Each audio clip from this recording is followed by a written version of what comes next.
everybody, Patrick Connor here, and welcome to the Knuckles and Gloves podcast. I'm here with my dude, Brin-Jonathan Butler, of course, author, filmmaker, my pal, co-host of the show for a long time here. We got some mythical matchup stuff to talk about, man. Got Mike Tyson, George Foreman, two massive names, two massive punchers. Dude. Let's just imagine going back to February 11th, 1990. 8th round. There's 10 seconds left. Tyson lands a phenomenal uppercut. Even though he's losing the fight, pretty overwhelmingly, biggest upset of all time. Tyson lands this colossal uppercut, pulls it out of his ass. There's a cat. And he slams it in to Buster Douglas. Douglas goes down chronologically for 14 seconds. But the referee has him up at 9. Interestingly, a parallel to that is when Tyson gets knocked out, chronologically, he's down for 14 seconds, even though he's counted out at 10. So I don't dispute the long count. I think referees... At least it was consistent, you know? Yeah, it was consistent. But Tyson, as recently as I think a year or two ago, said, I beat him. It was a long count. It was a 14-second count. Well, it wasn't a 14-second count. Referees are not supposed to keep up a chronological count. So that's why I'm taking issue with it. But let's imagine Buster Douglas is counted out. Let's leave aside that like he was listening to the count when he got up and all of the controversial aspects of the so-called long count. He gets counted out by the referee. Who is Tyson's most lucrative opponent? Very likely it's George Foreman. George Foreman fighting Evander Holyfield, I think was still one of the biggest fights, heavyweight fights of all time, was a massive bonanza. And George Foreman at that time, coming off of knocking out Jerry Cooney, which I think Cooney might have been favored to win, was sort of the Logan Paul or Jake Paul of his day. Nobody took it seriously. Go back and watch these broadcasts, and he is a complete fucking joke. And he was still a joke going into Evander Holyfield after Cooney. And he gave Holyfield some problems. I think he hurt him a couple times. I rewatched that fight, but it is completely conceivable that Tyson-Foreman is the biggest fight in history at that time. Like Tyson probably would have made $50 million, $40 million at that time. I mean, Buster Douglas made $24 million fighting Evander Holyfield coming off of Tyson. So it's a really interesting fight just on that level of what kind of money it could have generated. And on top of that, I think you have how would have George at his athletic peak in 1974, that version done against Tyson, how would the 1990 version right after Cooney have done? Or toward the end of his career, 1994, he wins the heavyweight championship, oldest heavyweight champion ever at 45. Is that right? Yeah. He still fights on until 1997. In my opinion, I think yours too. I thought he beat Briggs in 97. I think most people felt that way. Yeah. I think most people did. I thought he did. So what if he gets him around there where Tyson gets out of jail for rape in 95? And is fighting absolute nobodies in terms of Peter McNeely's, Buster Mathis Jr., kind of washed up Frank Bruno, Bruce Seldon, who goes down with more of a phantom punch. Yeah, it was a terrible than Liston ever did. So that's kind of why I think this is so interesting to get into, is these are such epic personalities from the history of boxing, incredibly lucrative personalities. They both put on magnificent shows consistently most of their career. And we have 3 different focal points to kind of drop into that are all interesting propositions on paper because, a lot of people have brought up, how did Joe Frazier do against Foreman? And they sort of say, well, isn't Tyson just a version of that? I totally disagree with that, but it's brought up a lot. So there's just a lot to play with here with the different eras and just with what both of these guys brought to the table. No question. So, I mean, I think that's pretty much what we're getting into today. A little bit of the history behind the possibility of them actually fighting. Obviously, this is kind of a mythical matchup episode centered just on this fight. Now, Eris and I had done a mythical matchup episode previously where people had kind of sent in their requests of what they wanted to hear about or whatever. But I mean, just this one fight because it's massive, and also so one, the history of kind of when they possibly could have actually gotten in the ring, and also like you said, that span there, because George Foreman's career is so long, going back into the early 70s and then forward into the the late 1990s. So that's a pretty good span of versions of George Foreman, basically. So we'll talk a little bit about that, but I think that you bring up a really good point as far as the lucrative nature of a potential Tyson-Foreman matchup, and also what the attitude was toward both of these guys, both Tyson and Foreman. I mean, early on in the 1970s, right? We've had a lot of hindsight to play with George Foreman and who he was as a fighter then, and how scary he was. He comes up out of the 1968 Olympics, I believe, in Mexico City with the gold medal at heavyweight. And he's a guy who was kind of a troublemaker as a youth, and credits Job Corps and then finding boxing with kind of getting him out of trouble as a youth. And a gigantic guy, just a massive human being in general. A guy who's just rock solid at like 6'2", 6'3", and just big. You know what I mean? So, even especially early on in his career, he's using that size advantage over a lot of opponents and just like beating the crap out of them, pummeling them like mercilessly, walking through whatever it is they got and just, physically beating the hell out of them. And then, as you talked about, spanning all the way forward to the 1990s, it's a totally different version of George Foreman, yet still the same guy. So, that's kind of what we're talking about with matching him against someone like Mike Tyson. How much fucking money would this fight have generated in like 19, even post Buster Douglas with Mike Tyson? You know what I mean? The money potentially generated by this fight would just be massive. Well, and that's the thing is as I mentioned at the beginning, if Tyson, we have a counterfactual that if Douglas doesn't get up or is counted out, and Tyson is fighting him undefeated, I think he would have been 38-0 at that point. I mean, realistically, just George's name and the way he could sell these fights, I mean, I don't think it's out of the question these guys are making 40 million each, kind of thing. With Tyson losing that fight, and I think after that he's coming back, and I think he had Henry Tillman, Alex Stewart, and Ruddock a couple times before the Desiree Washington stuff. He was changing, I think, in the cultural imagination at that time. And then he became something totally different after jail. Suddenly after jail, there was this kind of collective amnesia where people seemed to buy into that he could come back even better. He certainly physically looked better getting out of jail. I've never seen his body look better than against McNeely.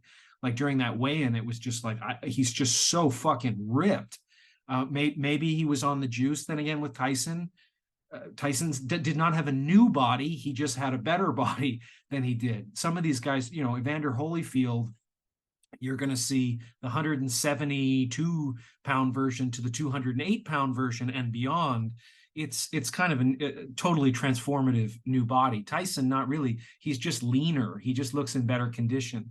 So, yeah, I mean, other thing for context here is that Foreman in the 1970s is this just wrecking ball, just annihilating people in a way that we just really never seen. I mean, kind of Sonny Liston, I guess, is a precedent, but what he was doing to the 1970s opponents going into the Rumble in the Jungle against Norton, against Frazier, it just looked cartoonish. And he retires in 1977 after a loss. He has a massive religious conversion, sort of finds Jesus at the brink of death, I think is the way he's described it. He gives his life to that, goes broke.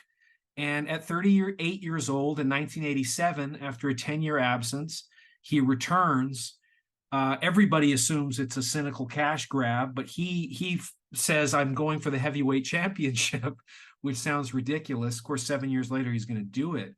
But he was just such an incredible performer and salesman and became one of the most lovable figures in America after being one of the most frightening figures in America in the 1970s. I mean, one of the great transformations in American life, I think. So that against what Tyson represented and the kind of cultural capital he had as, I guess him or Michael Jackson are the most famous people on earth in the 1980s. I mean, way bigger, I think, than Michael Jordan globally.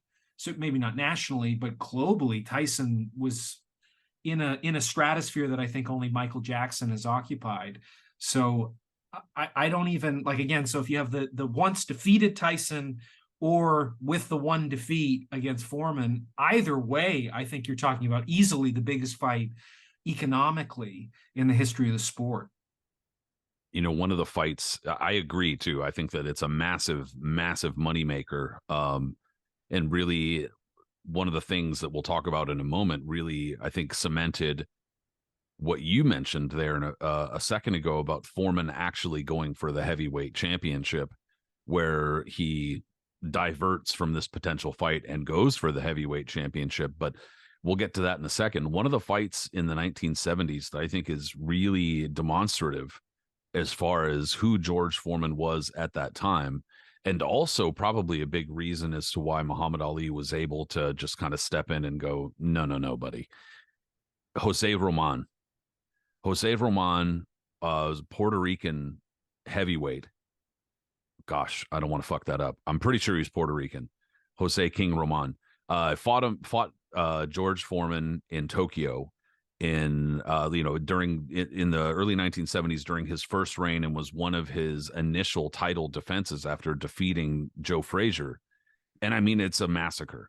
It's just like, it's awful in almost every way imaginable. It's like taking all of the punishment a really mean Roberto Duran used to do to somebody and like condensing it into a very much shorter period of time, because George Foreman like is elbowing, forearming, rabbit punching, like holds the back of his head and uppercuts him. And then also on top of that, hits him super hard while he's down.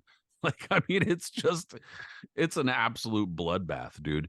But point being that version of George Foreman, I think, really shows who he was at that time. He was angry, and he knew that his size could take him through most of these fighters. And it's not that Jose Roman was a great fighter. He wasn't.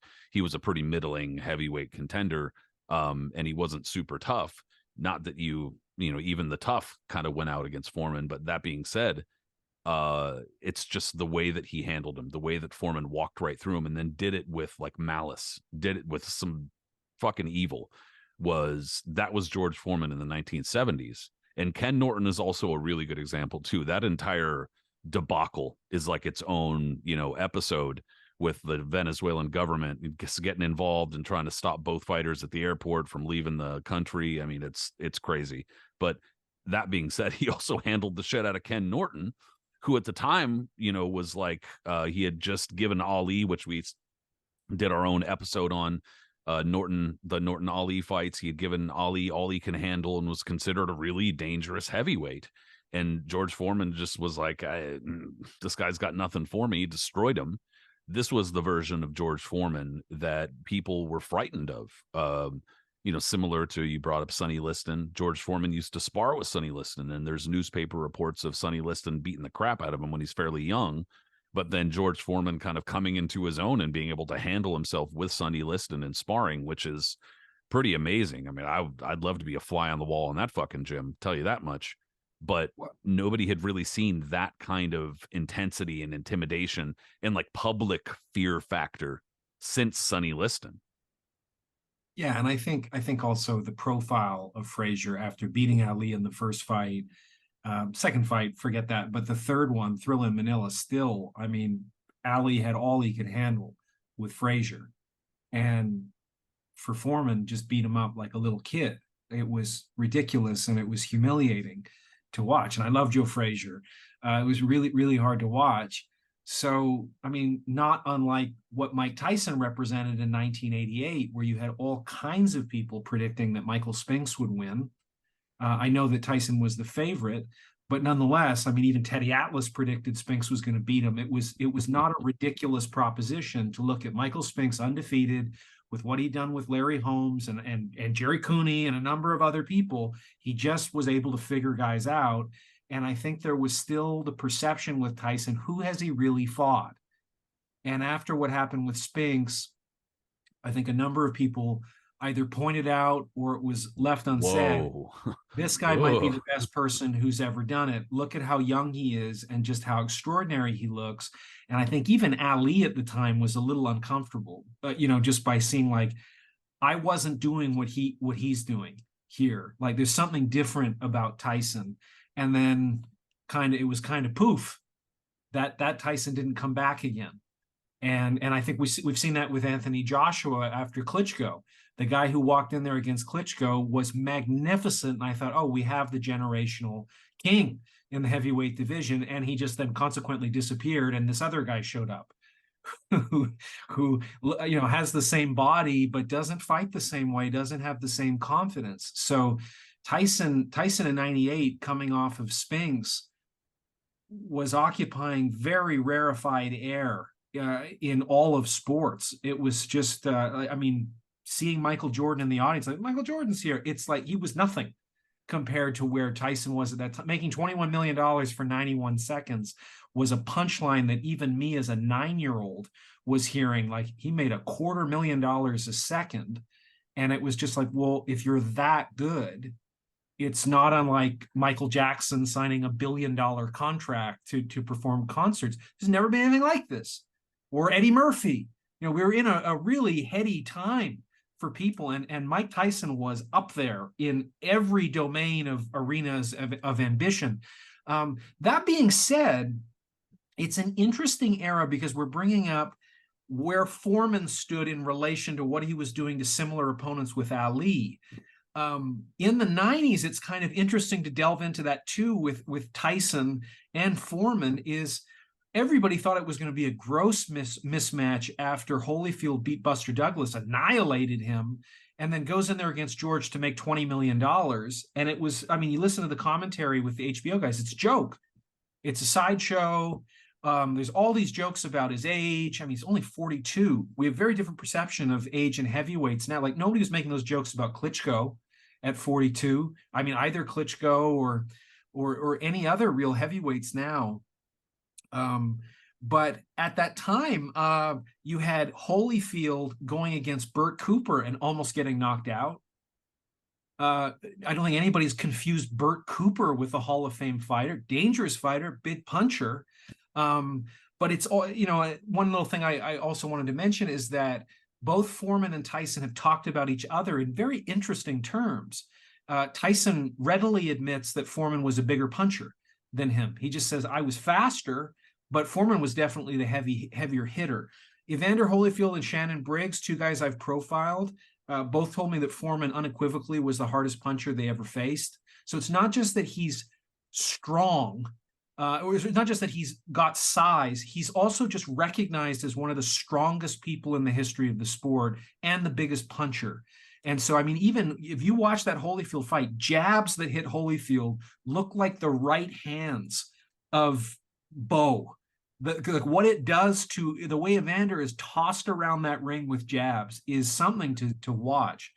But it's just kind of interesting to think with the Burt Cooper Holyfield thing, or another analog to this is sort of David Tua versus Lennox Lewis, like how easily Lennox Lewis handles that, to think about where Tyson would be as a little guy that's a little bit similar, trying to deal with George. Like George seemed to have a pretty easy time with small guys, but you don't know. So yeah, there's lots to play around with here. Yeah, that's what really makes this matchup intriguing. So there was actually in October 1990, there was a cover on The Ring magazine, the Bible of boxing, or what it used to be or whatever. They dedicated an entire cover to the possibility, or at that time potential likelihood, that Mike Tyson and George Foreman were going to lock horns. So again, just going back slightly and making sure people kind of understand where we were and why this was the case. It seems kind of obvious why they would match them. It's two big puncher against puncher, regardless of whether there's a title on the line or whatever. That's just the kind of fight that, it's natural. People like it. Two heavyweights who could punch, whatever, no problem. Forget about it. But on top of that, Mike Tyson had just lost to Buster Douglas. And so you have widespread kind of skepticism in the late 80s and early 90s of George Foreman and who he is, what he can do. Is he legitimate? Part of it is his weight. He's obviously not ripped like he was in the 1970s, but he's in his late 30s when he starts, early 40s. In that portion of his career, he's getting sponsorships with like the fucking Gordon's Fisherman or some shit. You know what I'm saying? He's getting like Big Mac sponsorships and shit.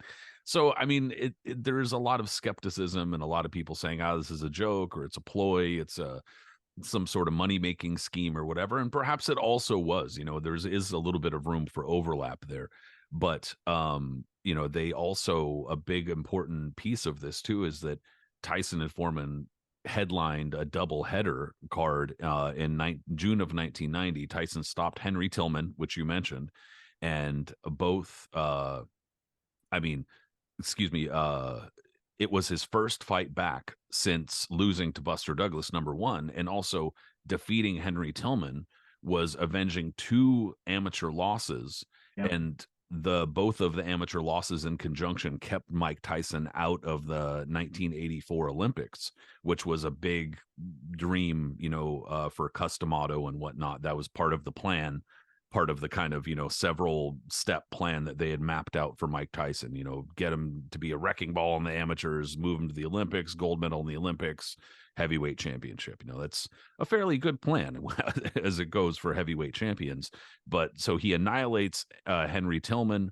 This is vengeance for those amateur losses. And then in the other fight, George Foreman just obliterates Adilson Rodriguez, who is a Brazilian heavyweight, who was like not a bad heavyweight, just, in the span of about a year, loses very badly to both Evander Holyfield and George Foreman. Just gets like, just totally bowled over, flattened, nasty, terrible. Go look them up on YouTube. And also on top of that, he has 7 losses and all 7 are by knockout. So you kind of got to take that into account. Nonetheless, it's a big show. They both score knockouts. And the last important piece of that happening is that it's Top Rank, who's handling George Foreman's comeback, and Don King, who's still got a piece of Mike Tyson. So they're getting together, and Don King is officially promoting this card, but they're both promoting the card, as it were, coming together. And that was mentioned in this article, in the 1990 article in The Ring, where they talk about, can King and Arum get back together? The ideal is to have them co-headline another doubleheader and then match them together. So obviously, since that didn't happen, what happened was, part of it was that George Foreman was a little bit busier than Mike Tyson, got back in the ring sooner. Mike Tyson met up and wound up getting in with Razor Ruddock. And I think the controversy, we talked about that fight, and also the difficulty of that fight kind of kept him there. Whereas George Foreman realized he could get a shot at Evander Holyfield a lot sooner, based on name value and based on the performances he had just kind of lucked out on at the time. And on top of that, Evander Holyfield was with Main Events. Bob Arum was probably a little bit more, happy to work with Main Events versus Don King again, I would imagine. So, all of these things in conjunction meant that George Foreman was obviously going to take that opportunity for the heavyweight championship against Evander Holyfield, which you mentioned was a much better fight than a lot of people thought it was going to be. Yeah, I don't think anybody expected Holyfield to have anywhere near as much trouble with George. I mean, there's a few punches in that fight where George missed by that much that I think would have dropped and put away Holyfield. It's nothing against Holyfield. I just think Holyfield's courage against George just got him into trouble. There are interviews on YouTube where he talks about getting hurt. He said, anytime he hit me cleanly, I was hurt. And I've never been hurt by a puncher like George. And it's interesting too with Tyson and George, is George has said that Tyson was afraid to fight him, and also admitted that he was afraid to fight Tyson. He said like several different things. It's kind of almost seems like it depends on the interview. Like it depends on what the best thing to say for the interview is. You know what I mean? Yeah, no, it's true. And I mean, let's remember too, the Cooney fight is January 15th, 1990. God, that was ugly. It's a phenomenal knockout. I mean, it's one of those And a knockouts. good fight before then too, actually. Yeah, really, really interesting. But he just has this way, especially to finish off the fight, where he just walks over and it's just an uppercut and then a Effortless. step and a right hand. And his demeanor after doing it, it's so interesting. These guys who are matter of fact about offering their iconic knockouts. I mean, Joshua did the same thing against Klitschko when he knocked him out, where he just this strut that he has, where you're like, that's what I want from like the iconic heavyweight working in the day. And these guys who jump up celebrating, you can see that they're surprised by what they've done. One of the wonderful things about George is he doesn't sit in his stool like the second generation George is just sitting there, and there's iconic poses that he has where he's just crossing his legs, his arms are on the side of the ropes, just waiting for stuff to happen. And it's intimidating everybody. Every opponent who's watching is just like, how can he be 40 years old and he has no issue fighting an undefeated Evander Holyfield? Who is this guy? And you can see the way he mentally breaks people down, even though he's not quick. And there are some issues with stamina periodically that he faces. His determination to win, not just to survive. He's never trying to survive. He's always trying to win. It's amazing the number it does on so many opponents. And why not? Because right after the Cooney fight, he's 65-2, and with the best knockout percentage in the history of heavyweight boxing. And Tyson, I think, always had real issues of like elements of his character. He was a sensitive, bullied kid who created this artifice to become the ultimate intimidator and tough guy. But I don't think he ever really compartmentalized that sensitive, picked on kid either. So I think if he wasn't able to intimidate opponents, if they weren't backing up, he had problems and almost always lost. I agree. And George, that's not really the case. I think George was mentally defeated by Ali, but other than that, I mean, he's competitive just because I think he knows the kind of power that he has at any moment, and he doesn't need to do anything dramatic to inflict damage on opponents. Something casual, something cursory, just a grazing blow is knocking people out. So after the Cooney fight, January 15th, 1990, it's less than a month until February 11th when Tyson loses. So I think it was so possible that George could have been next right at that point. But then it just goes in this other direction, which is interesting. Like, why do you think that, like, do you think it was just the politics with Arum and King that kept this from happening, just their egos, or just bad luck? I mean, this was one of the great eras in the history of the heavyweight division, and we got a ton of fights. We never got Bo Lewis. Like, there are a handful that stick out of, I wish we would have had more of those. And I mean, we're reliving that now in today's era with a Wilder, Usyk, Joshua, Fury. And how many fights have we gotten out of these four in the last 7 years when we've been clamoring for it? A lot less than I think we hoped. Yeah. I think that the egos between Arum and King was part of it. I mean, not to get too far back, but in the late 70s and early 80s, Don King and Bob Arum had at it through the press quite a bit. And one of the major contentions was their involvement of heavyweight boxing in South Africa, specifically Sun City. Yes. And Eris and I have done a show specifically about that. And I talked about like the history of like, Saul Kirshner and Bob Arum being good friends with Saul Kirshner, who helped develop Sun City and a couple of other South African coastal places, blah, blah, blah. But it was an extremely hypocritical argument between two of them because they were both involving heavyweights and non-heavyweights too, their fighters and trying to get black fighters too, in order to kind of sports wash it and legitimize what was going on in South Africa. They were both doing it. And so it was not, neither of them had clean hands, but it was a contentious issue, and they went at it quite a bit in the 1980s over that issue. And so that, plus they were rivals. They're both dirtbags and willing to do a lot to fuck fighters over, so I think that there is something to them kind of butting heads, egos, etc., and neither willing to really be take a backward step. Obviously, Arum has been the one that's outlasted Don King in the Great War here. Don King sided with the wrong chess pieces, went in with the wrong equipment, unfortunately. But regardless, yeah, I think that's part of it. And I think that the other part of it is what you said too: bad luck, bad timing. Um, you know, that's just kind of how it goes.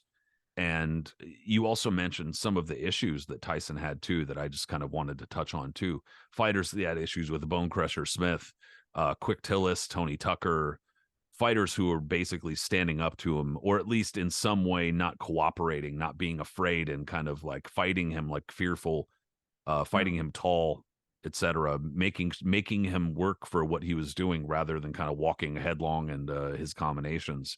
And those kind of fighters were always difficult for Mike Tyson. And so I think it's kind of funny, you bring up Foreman saying different things at different times. 100%.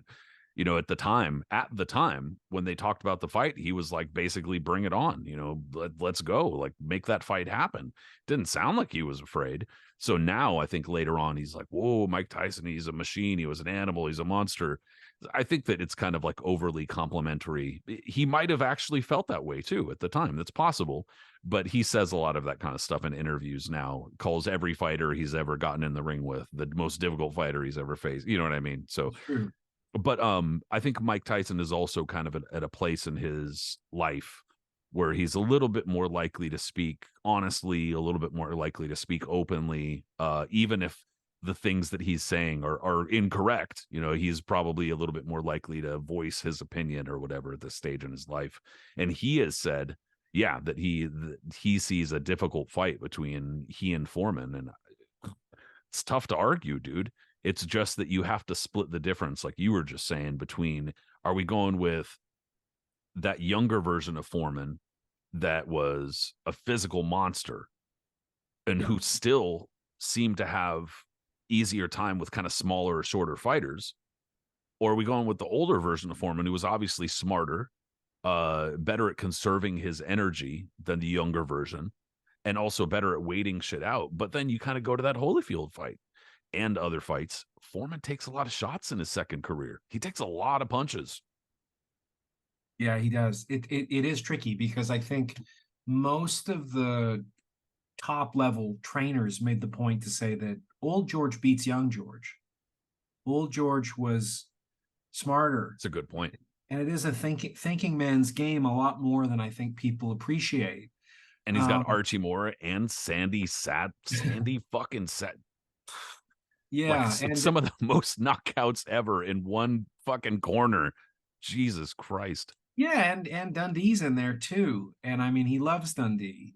I like the idea that what Ali inflicted on him, in terms of being confronted with who you are as a loser, that you're like, well, I need the guy in his corner, I need in my corner. He has the self-awareness and humility to allow that in, is an interesting thing about George. And you're quite right that I think what George's big regret is, it's the only thing I've really heard him regret as he looks back at his life, is anything uncomplimentary he said about opponents or other people, where he was uncharitable to people, really bothers him. So I think he's overcompensated, where you're quite right to say he really wants to be generous in lauding other people throughout his career. And he's a pretty generous spirit. He's a very odd person. I mean, I've only interviewed him once. He let me into his mansion to talk about Teofilo Stevenson, because while he was calling some of Stevenson's fights in the Olympics, he said Stevenson was the greatest heavyweight he'd ever seen, pro or amateur. And I'm doing a documentary about Cuban boxers. I want that on the tape as an authority legitimizing the Cuban heavyweights, because they were so singularly discredited, especially by the American media. They never fought anybody. They're men fighting They're children. commies. You know what I'm saying? And So all of that Immediate kind of, dismissal. yeah. And so it was interesting to talk to Felix Sabone about fighting Mike Tyson, where you have again a bit of an adjacent analog to Foreman, where Sabone was like, did you see what I did to David Tua? You saw what Lewis did, was terrified of David Tua. Getting anywhere near him, I knocked him out in half a round. Like a younger, more athletic, more agile version. It took me half a round, and like he was concussed. A guy who was never knocked out, I think, in his entire professional career. And I think only knocked down once when he was way overweight and, looked like a warthog at the end of his career. It's interesting because you're totally right to say Tyson struggled with tall guys that were not intimidated, that had a lot of Tyson's reach is 71 inches. George, I think, is 79 inches. So these are important things. Like I was looking at the other day watching a Roger Mayweather fight. The man was 5'7" with a 75-inch reach. He's 5'7" with a 6'3" reach. Like when we talk about Terrence Crawford, who has I think he has a 74-inch reach. Like there's a lot of all-time great boxers where this is a huge asset that they bring into the ring, is just a colossal reach in comparison to their height. Floyd Mayweather had it as well, as did his dad. But Roger, I think, is the biggest discrepancy I've ever heard between height and reach. But Tyson was dealing with an 8-inch reach deficit. Young George was 220, same weight as Tyson. Wasn't super ripped in those days, just one of those natural big physiques, looked like a construction worker, but not the chiseled six-pack, not the steroid physique where everybody looks like Norton past a certain point. George coming back, I think when he fought Holyfield, he was 257 for that fight, which he considered a little heavy. He sort of, as we saw with Tyson Fury recently, came down from over 300 pounds, but he seemed even stronger, old George, than younger George. In many respects, his biceps looked just freakish. And, like when you watch some of the HBO promo stuff, it's like they're showing what he's doing with lifting things and carrying things all the time. I mean, he was fanatical and obsessive with his training regimen, even though it might have not been reflected in his weight. But we have, as Tyson Fury has shown us, a real misapprehension about what is necessary for dominating boxing with your body compared to what looks the best. We seem to conflate the two, and they aren't necessarily so. Tyson Fury, in my opinion, would have been difficult for any heavyweight in all of history with his ability, and he looks like a guy you would never assume was a professional athlete. I don't think anybody would look at those love handles and confuse that and say, clearly you're the heavyweight champion of the world and an all-time great heavyweight. They'd say, like, you live in a bar. So I think with him, actually, both are true. Yeah, he also lives in a fucking bar. That's true. So I do think, because Tyson always struggled with tall guys who were unintimidated, who had a good jab, and certainly if he had a good right hand behind it, even at his absolute peak, he struggled against it. I don't see him beating Lennox Lewis even in his prime. If you're talking a prime Lennox Lewis, I just don't think he overcomes those physical deficits. But Foreman is going to give him trouble. I think in terms of the battle of wills, the battle of character in the ring, I'm speaking, I think mentally Foreman could get into the heads of opponents, especially somebody pretending to be an intimidator. I know he was successful at it, but I think Foreman was a natural intimidator.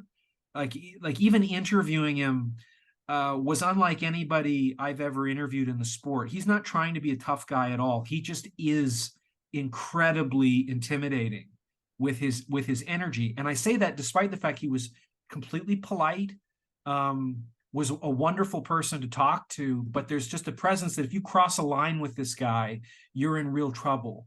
And with Tyson, he seems more likely to break down crying than he's going to lash out and attack you, kind of thing. Like he seems much more unstable.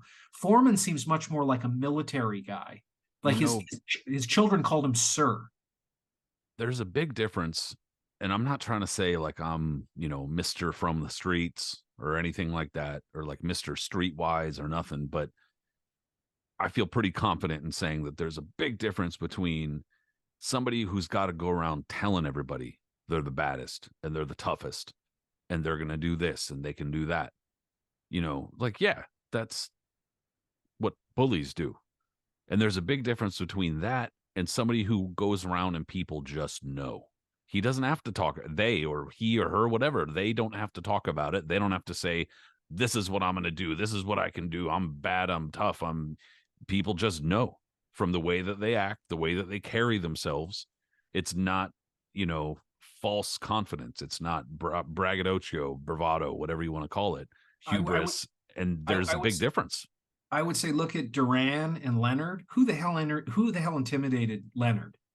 Sugar Ray Leonard was a killer, and he was totally intimidated by Duran in that first fight, and then took advantage of the eating and stuff like that in the second. But you watch the first fight, he's scared. You can see he's just really, really scared going into the ring, and he's scared fighting him. It doesn't go away. Maidana Mayweather is another interesting example. Mayweather has such character in the ring. He's able to deal with anything, but you can see with Maidana, it's like, I don't like how fucking crazy this guy is. I feel like he's killed people, and I'm doing an act about this, but this is a different kind of guy than I'm facing. Broner faced the same problem. You could see Broner never got over just being really intimidated by Maidana. There's something frightening about him. Some of these guys have that. I mean, I remember at my boxing gym as a teenager, Oleg Tektarov came in, and I didn't know who he was at the time. But he's this Russian he's not much bigger than me. He was like 5'10", 200 pounds with this huge head, like Tyson. Tyson physically is not dramatically different than my size, but his head is so big. But Taktarov looking at you was like somebody pointing a gun at your face. And again, he perfectly polite. He didn't do any, he wasn't. Sometimes people just got that look like they've seen some shit. Yeah. And that it's some shit you ain't seen, and you're just like, okay. Yeah, I mean, I've never had anybody point a gun at me, but that's the closest I've come to that feeling. When you see it in movies and you try to imagine what it's like, Oleg Taktarov just looking at me and saying, "How are you doing?" was enough for me to go, please don't do that again. Like just do your training over there. I'm 16. Good. Yeah, thank you. Yeah. So yeah. So I just feel like Foreman, probably at any of the three fights we're talking about, in terms of 88 to 90, post Tyson losing, 91, 90, before the Desiree Washington thing, or in 95, I feel like he gets into Tyson's head at some point. I feel like he's going to do something in the lead up. And on top of that is, I think, when he gets into the ring, I mean, let's keep this in mind. The only time that George has really admitted to being frightened going into the ring, terrified of an opponent, is Joe Frazier. Well, watch those two fights. If that's Foreman frightened, then Jesus Christ. Yeah. So I think while he can appreciate that Tyson is so elusive, if we're talking about the prime Spinks version of Tyson, well, that's going to be tricky for me when clearly I'm not noted for my speed. But if Foreman catches up to you, and I think Foreman was a lot more adept at setting traps than he's given credit for. You can see that in the Holyfield fight. You can see what he did to Cooney or a number of other opponents. He's as brutal as he is, where it just seems like he's just clubbing people. There are traps to the older Foreman. Like, he's a lot more shrewd when you go back and watch those fights. I mean, even what he's doing against Tommy Morrison is an interesting fight. There are a lot of interesting fights he has, like Old George. I mean, he had a bum of the month club straight after he came out of retirement. But as the competition came up, I mean, I think he's full of shit in terms of the Michael Moore thing. Like, I was trying to set him up for that the whole time. I mean, he lost almost that entire fight. But at the same time, his willpower and determination to force that to happen, I don't think he gets as much credit from people that are detractors. That it's not easy to do that to an undefeated Michael Moore, where Moore is one of the, I mean, as a light heavyweight, is probably in my opinion, the best light heavyweight I've ever seen, or the last light heavyweight I would ever want to fight, with just how fucking dangerous he was at that weight class. And he was still a very, very dangerous heavyweight when he was motivated. I mean, I know he was a fucked up guy in a lot of respects, but I remember him bombing out Vasily Yurov, dude. I remember oh, that. That was like 2006 or something like that. yeah, he's those uppercuts. I mean, to me, I've never seen anybody throw uppercuts the way he did. I mean, that's the punch that was the one I was the most afraid to get hit with, because if you don't see it, you feel this horrible sound in the back of your neck, like in your spine. It's just, ooh. And nobody threw it just as smoothly as him. Like he sort of like Darryl Strawberry had this beautiful swing. Some boxers have that with a punch, just like it's just so smooth the way they throw it. And not a lot of guys have that with the uppercut. And Moore had it with both hands. They were both take your head off, and he'd throw them sometimes in 3 or 4 punch combinations. It was really beautiful, especially as a heavyweight, really unusual to watch. Obviously, Joshua has a great uppercut too. I wish he threw it more. But I mean, why don't we get into these 2 or 3 versions of this fight and how you see them unfolding? How do you think George does against Tyson? I mean, maybe we start with the first one, let's say Tyson beats Douglas, and we get him where he's still elusive, he's still training, he's still got Kevin Rooney. Man, I mean, yeah. Without applying too many of the ifs, I would say that version of Tyson probably has the best shot at beating Foreman. I mean, again, we're kind of applying a bunch of asterisks and ifs there Yes, because you really around this time Tyson was also starting to kind of lose focus, and they had him over in Japan, and he was kind of seemed like he was falling in love with his own celebrity in Japan as well. It didn't seem to help. But regardless, that version of Tyson in the ring physically was still pretty sharp, was still using his head movement, generally speaking, and still finding ways to counter. That was the whole thing. A lot of, we've said several times on this episode here, talked about Tyson not standing up well to bullies, and there are going to be people who support Tyson even now who say that's bullshit, that's not true, that's just a myth, that's not how it was. I argue that it really was the case. Evander Holyfield was obviously kind of the outlier and the extreme example as far as, the bully standing up to Tyson, obviously, because he defeated him twice. But at the same time, there were, again, other fighters who kind of stood up to him and did fairly well, or at least didn't get run over. And so that part of it, I think, is fairly accurate. That being said, that version of Tyson still, I think, had a little bit more belief in himself and still had not really kind of been knocked down a peg yet, and would still potentially find a way to, I don't think he's really going to stop George Foreman, but he might find a way to kind of beat him up over the long haul, similar to how Evander Holyfield did. But that said, I'd probably still go with Foreman because Tyson's going to have to be mostly inside to make that win happen. Holyfield had better movement, better kind of in and out type of movement to make that win happen. Mike Tyson wasn't really that kind of fighter, and I think he'd probably stand in there maybe a little bit too long and catch something nasty. Yeah. I mean, I even wonder if the Tyson that fought like Marvis Frazier, where just that guy, I mean, as we see with Terrence Crawford, like and Crawford if he is just jumped on him and blitzed him and did, that might be a different story. And can blitz you from either hand, whatever direction you go. He's equally comfortable pursuing you southpaw or straight. I mean, Crawford does this at his weight class. Tyson did it maybe quicker than Crawford, with a hell of a lot more power behind it, like 218 pounds behind it. And pressure counter punching, post Rooney in his corner, he's a puncher with extremely fast hands, but he's no longer a counter puncher. It seems to be a subtle difference that a lot of people miss in his style, but the tape is really clear. If you watch up to that point and you watch after it, it's the big difference. Is he's just trying to land something big rather than getting into your space, making you open up and countering off of you with these phenomenal knockout shots. I mean, that's how he's dropping guys, is he's getting them to throw and exposing themselves. these angles that they never anticipated anybody could land anything, because nobody had ever done that to them. I mean, Tyson was incredible at the angles he was finding in converting defense into offense. I think better than anybody in the history of the heavyweight division at his peak. Now, after that, he becomes, I think, a more advanced version of Joe Frazier without the stamina, because I think Tyson, stamina was probably a bigger issue than it was for Foreman. He's admitted that he was asthmatic from the beginning of childhood.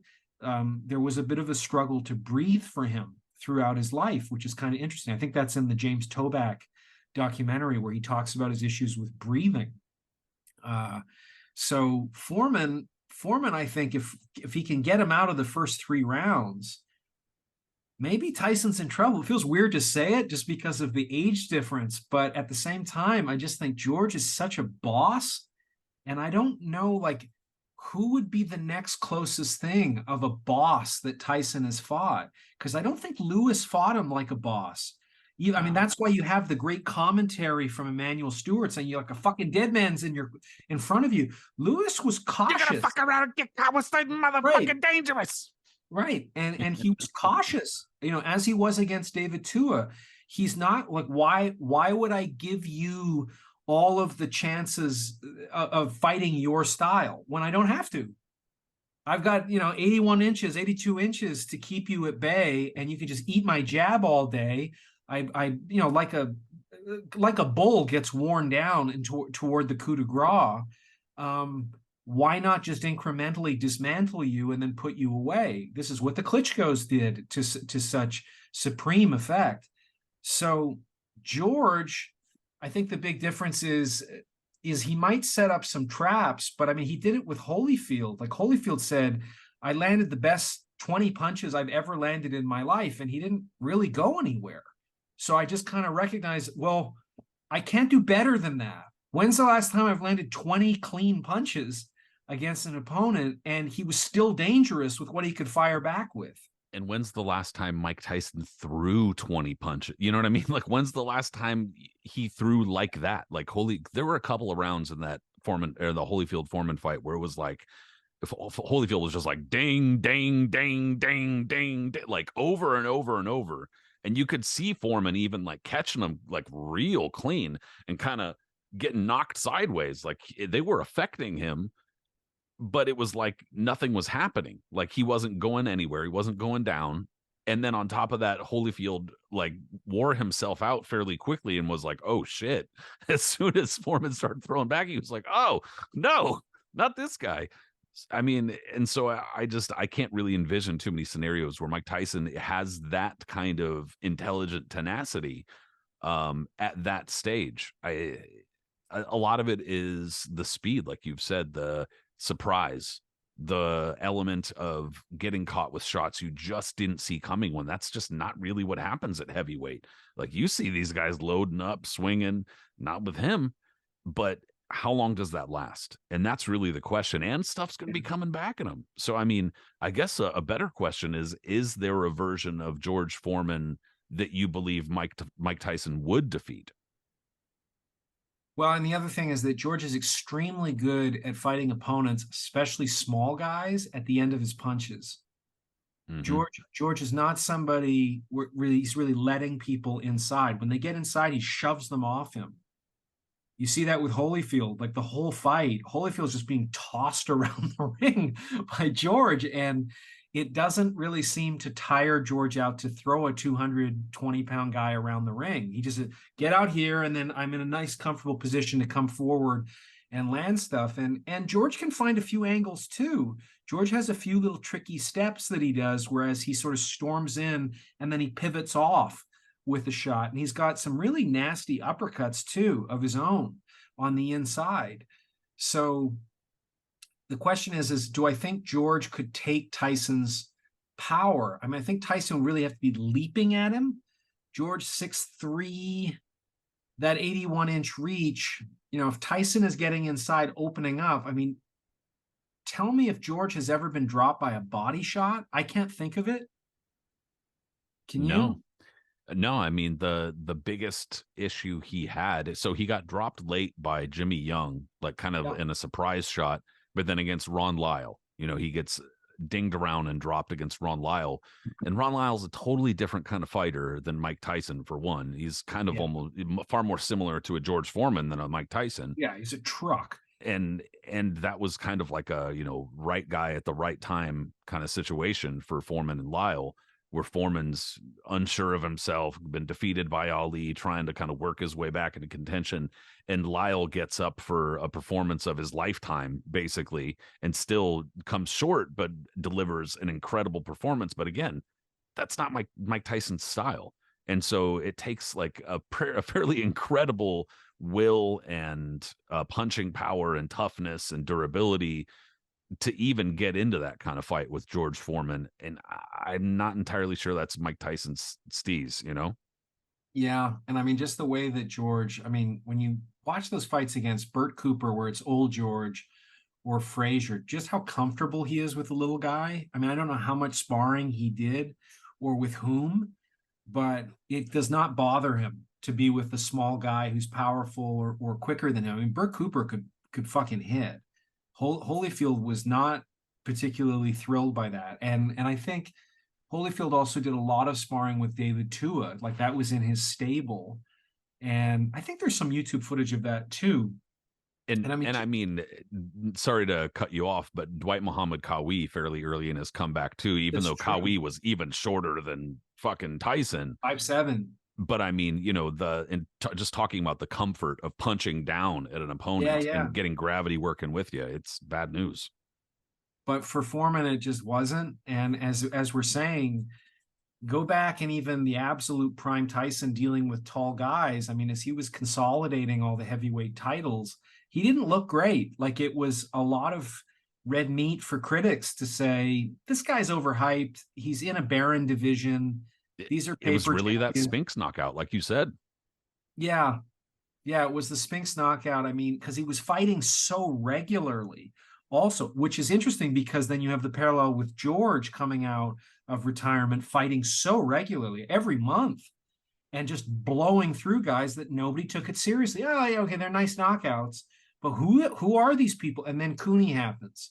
And it's like, whoa. Well, we saw what Cooney did to Norton, and we've seen Cooney be competitive at the top level. I mean, biggest money fight in its day against Larry Holmes.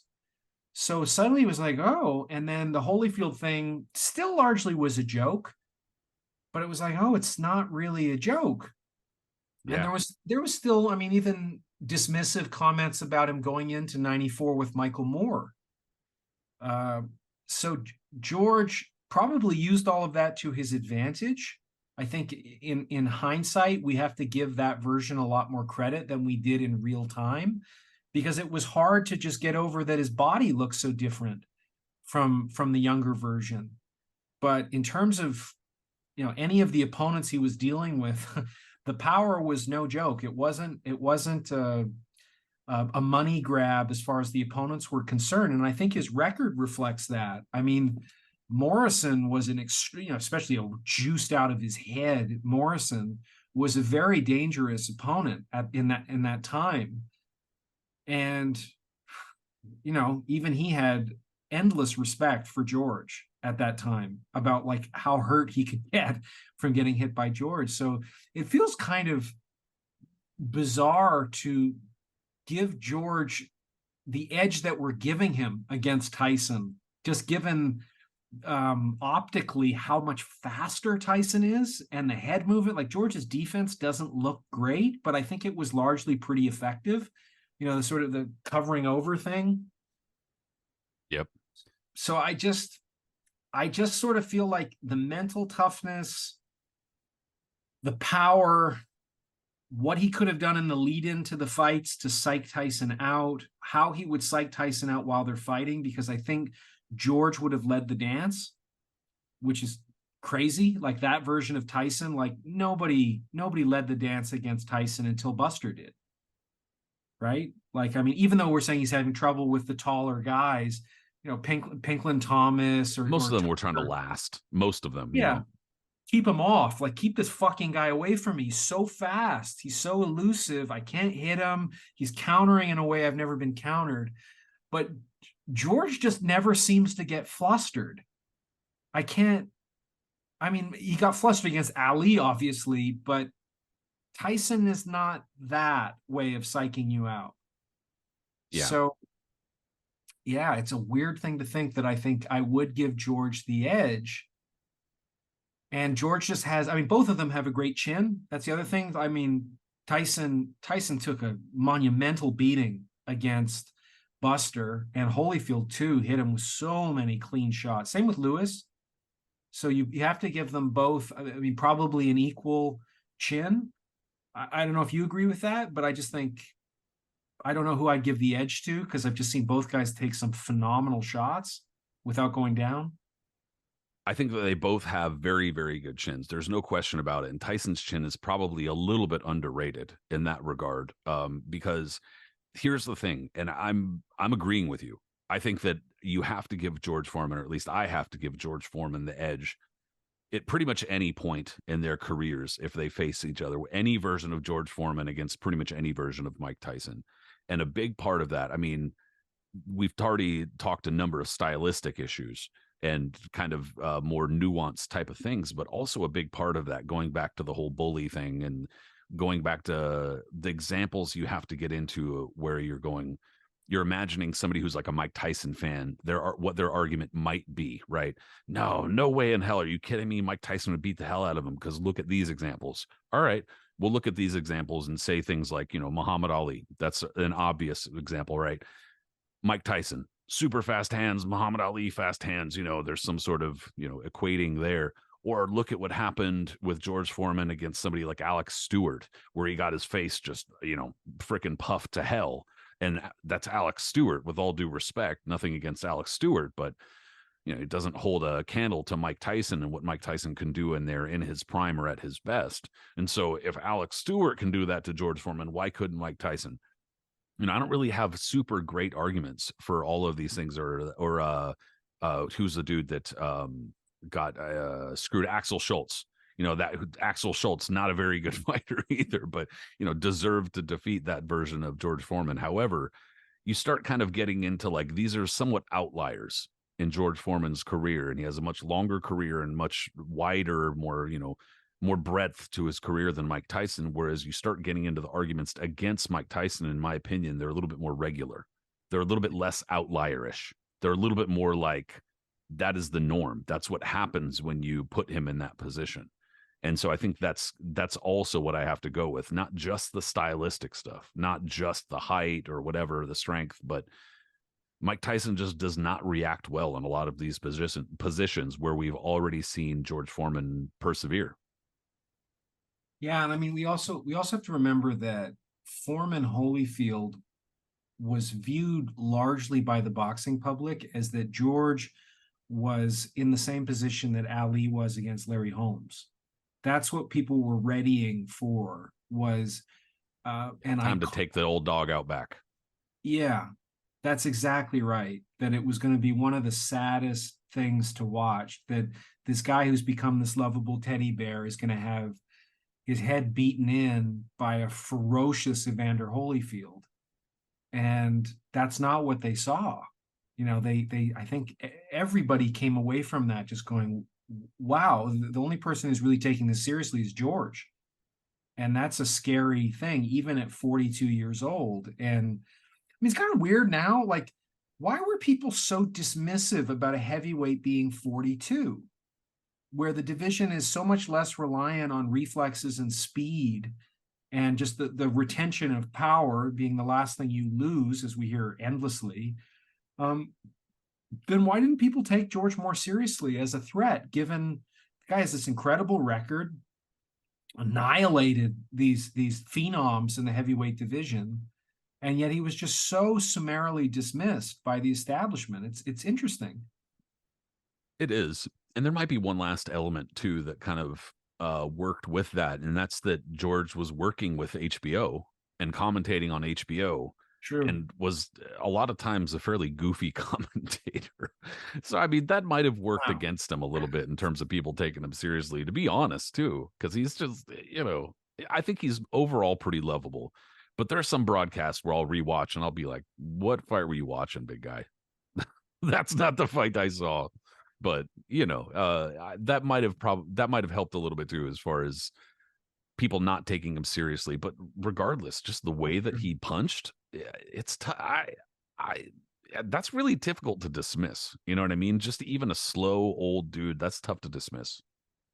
Well, it is that, and it's also just his mental toughness. I think he's one of the most mentally tough heavyweights. That's tough to measure, It is tough. It is tough to measure. It's tough to appreciate because it's so easy to get distracted by all the other things that great heavyweights bring to bear. But and this is also somebody who's largely defined by their lack of mental toughness when he confronted Ali in the Rumble in the Jungle, right? Is Ali saying, okay, George can do this to Frazier and do this to Norton, but every day of the week, I'm going to do this to George. And you saw me do it. I told you I was going to do it, and look what I did. And yet we think, well, we saw, I mean, you kind of almost lost all 3 fights to Norton. You looked terrible most of the time. I mean, that was a struggle. Frazier has always been a struggle for you. And yet George is just a walk in the park.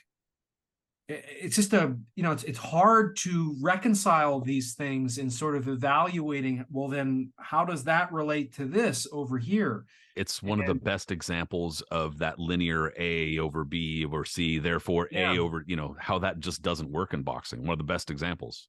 Yeah, it really doesn't, because I mean, if you're thinking in other sports, like you can have 2 people in the 100-meter dash where somebody fucks up getting out of the gates and they lose, but doesn't mean they're a worse runner than the person who beats them on that given night. Boxing has that too. Is Buster Douglas on that night was the better fighter than Mike Tyson. Overall, Douglas has been exactly the opposite in every major fight he ever fought. He never fought to his potential and choked a lot of the time in his career. And now, because of that one fight, he can kind of say, that was the real me against Tyson. It's like, well, that was never the real you. That was sort of like the deathbed confession that I love you, even though I treated you like shit our entire life. Oh, I know that was the real him. No, it wasn't. The real him was the one you lived with your entire life. So there's something about Tyson too, where we kind of wonder, who is the real him? Is he the potential that he demonstrated, or is he the record that we now have? And now Tyson has sort of adopted that way of measuring and assessing his own career. In my prime, I could have beaten anybody, as opposed to, well, you were talking about that a great heavyweight is measured by duration, and you simultaneously are the youngest heavyweight champion who also lost in the biggest upset in history. It's hard for us to reconcile those 2 poles in assessing your overall worth. It doesn't take away from how good you were, and it doesn't take away from how fucking shitty you were against a journeyman. Somebody who not a journeyman, that's unfair to Buster, but a contender who never really rose above that. Like, I think that Douglas, that's much more indicative of his overall career, is what he looked like against Holyfield. Out of shape, mentally dominated, and just blown out of the floor, blown out of the water with the stupidest middle ring uppercut that's ever been offered on a platter to a counterpuncher. It literally, we 100% going back even into the amateurs and his early pro days. His father, Bill Douglas, who was himself the former fighter, was talking about how he didn't think his son was mentally very tough, et cetera, which I'm sure caused Buster all sorts of fucking issues. But regardless, no question, people were questioning that type of stuff the entire time. And so that's a little bit more indicative of the fighter that he probably was most of his career. Similarly, Mike Tyson, there's a lot of revisionism. There's a lot of looking back fondly. There's a lot of kind of seeing the reruns of ESPN Classic of the dudes where he's just knocking their afro sideways or sending this dude across the ring with a left hook and then landing that right to the body, right uppercut combination on some dude whose record's fucking 22-19. And then people go, that is the real Mike Tyson. Maybe that was the real Mike Tyson against those kinds of fighters. Yeah. But, we also saw, a version of George Foreman, too, that was a little bit more steady, I think, in that regard. Yeah. I mean, you and I have talked about it before, but I mean, one measure of greatness is when we put you into your biggest challenges. What do we find? What kind of greatness do we discover? And I mean, look at that with Ali. That's why Ali generated the kind of love that he did, is consistently when he was put forward into his greatest challenges where we dismissed any chance of him winning. Not only did he win, i.e. Floyd Mayweather in his big challenges, but he won in ways that we could never forget. We fell totally in love with him for surpassing any expectation we could have dreamed of about what would happen in so many fights. And it makes us forget about how shitty he looked against Norton, how much trouble he had against Frazier, and a number of other opponents that he was knocked down early in his career and all that kind of stuff, because when it mattered was when he was at his absolute best. And often it was behind the 8 ball in situations. Tyson, when did we see greatness when we were looking for it? Like ultimately in the 20-year career, when did he really shine against great opponents? Spinks. And and then you look at Spinks physically and you kind of go, okay, like, so Spinks is your big victory. Who's the next one? Probably Holmes. Yeah, a 38-year-old Holmes. And maybe Ruddock, given the circumstances, Yeah, and how did Ruddock do against Tommy Morrison or against the rest of that group? Okay, but I mean, nobody's confusing Ruddock as a Hall of Famer. Dangerous, like one of the heaviest punchers of that era. But nobody's like, that's a great fighter, good fighter, but not great. So you're sort of like, whoa, that's kind of weird to be like, that's Tyson's resume. It's a little more thin than we kind of thought. And I mean, to be fair, the earlier version of Tyson did fight who was available. He didn't avoid anybody, but who was available was not a great division. And this is a common trope with many of the greats where we forget about it. Rocky Marciano was summarily dismissed for his quality of opposition throughout his career, to such a degree that when he fought Joe Louis, I think he was a dramatic underdog in that fight. And we're talking Joe Louis at 95 years old, as the barbershop and Coming to America point out, like a completely shot Joe Louis. That guy still was a 7-1 favorite by most journalists in who showed up at that fight. Joe Louis was dismissed for his quality of opposition. I think most of these guys we have a very different value system in assessing quality in hindsight than we do in the present moment. And I mean, this is not different in publishing, where you look at most masterpieces, how many editors missed them. Catcher in the Rye was dismissed as kind of a stupid book by the first publisher that looked at it. There are many, many examples, and there's far more examples of people missing greatness than discovering it. And boxing's not different, but it's really weird for me, because I went into this just thinking, like, at the time this would be a joke for Foreman to fight Tyson, but with hindsight, it's much harder to see a version where I don't think Tyson has some trouble.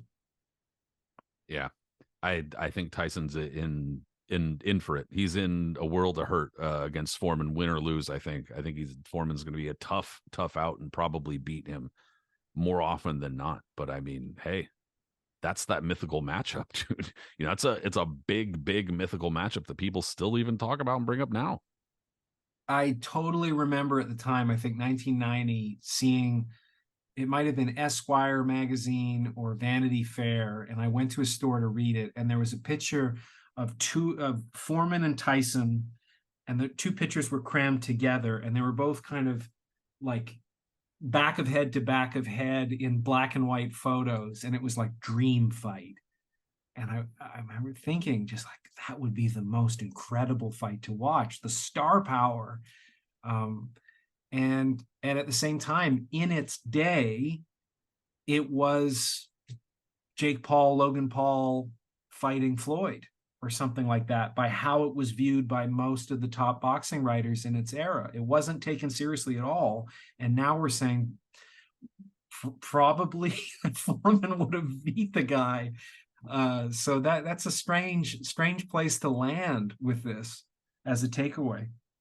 Well, it might be a strange place to land, but that's our view. You know what I mean? And I don't think that I think that we backed it up with cogent and clear arguments that are, arguable. Of course, people are free to dispute them in the comments and in the social media places wherever, they respond to our episodes. But yeah, I think that that's just kind of how we see it. Again, I think we brought up good arguments. I think we did. I hope we did. Well, I mean, neither of us has anything against Tyson. I love Tyson. He was my absolute favorite fighter coming up, him and Duran. So it's nothing. Yeah, we're both right in that window where we remember, pre-first loss Tyson. We remember an undefeated Tyson in our lifetime.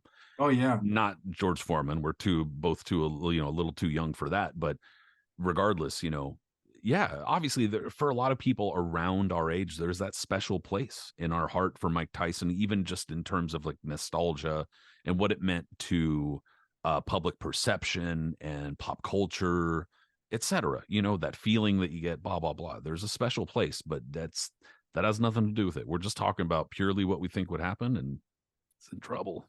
And I mean, the one thing where I could say I'm really biased is it took about 6 months capable of knocking him out in the first round in Mike Tyson's Punch Out, which still might be the greatest achievement I've ever done in my life, according to a handful of my childhood friends.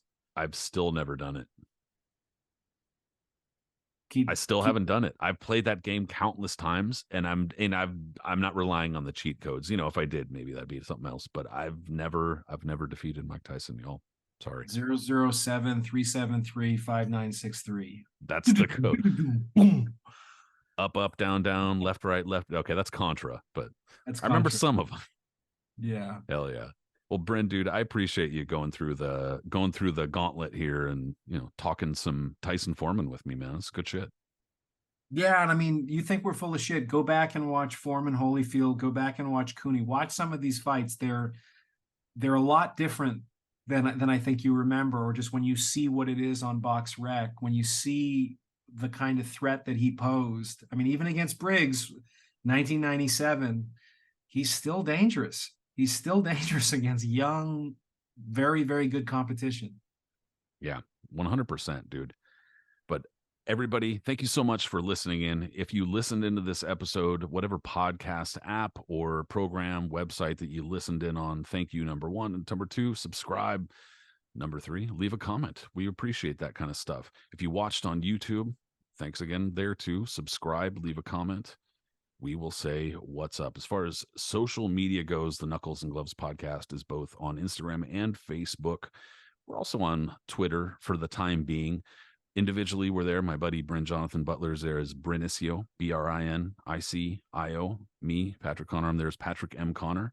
Say hello, and we'll say hi back. Brin, we'll talk soon, dude. Blame Bobby. #blame Bobby, everybody.